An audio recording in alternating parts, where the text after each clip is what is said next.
Hello, friends.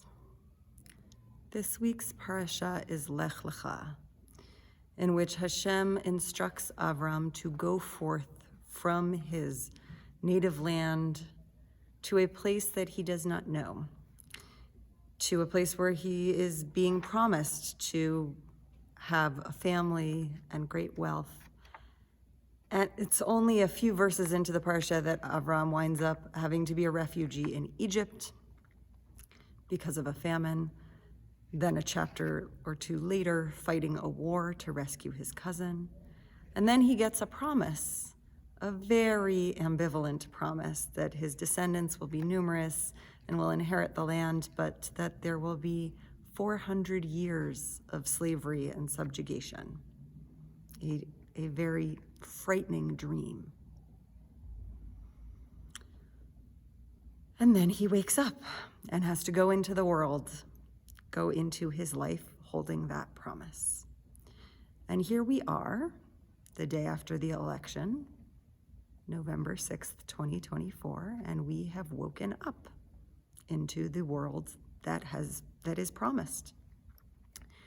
And I don't make assumptions about our community. I think it is more politically diverse than some of us assume. So I acknowledge some of you who are watching this video are probably pleased with the outcome of this election, and for whatever pragmatic, economic, ideological reasons, got the outcome that you voted for. And I respect your intelligence, and I respect your goals, and I respect our country's democratic processes. And I want to say now where I see Torah's commitment. Torah's commitment is to standing with the most vulnerable, those who would be targeted, those who would be subjugated.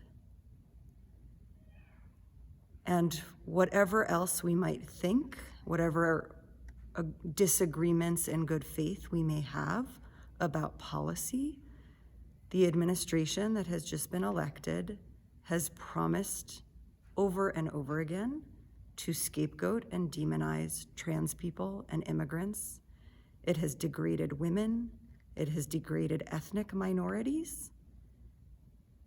And I am going to call on our community to stand in that place of saying no, of refusing to allow those degradations to be normal.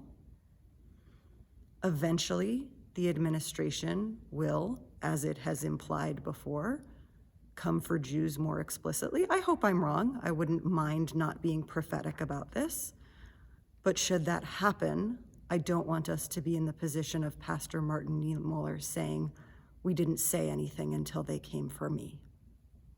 So I want to make that commitment to you now, my community, because it's scary and it's hard, but it's only going to get scarier. I am going to stand with those who are targeted by this administration publicly and in my private organizing as well. I invite you to as well. And I invite us to take a breath and to take care of ourselves, because we cannot take care of each other without also remembering to breathe. As Sikh activist Valerie Kaur said in an email to her followers today, it's time for the midwife's advice. Breathe and push. Breathe and push. So I invite you to join me in the sanctuary at TBI this evening, if you would like a debrief space from the election where we will work on breathing together and thinking about how we push together. Thank you for listening. Love and respect to all of you.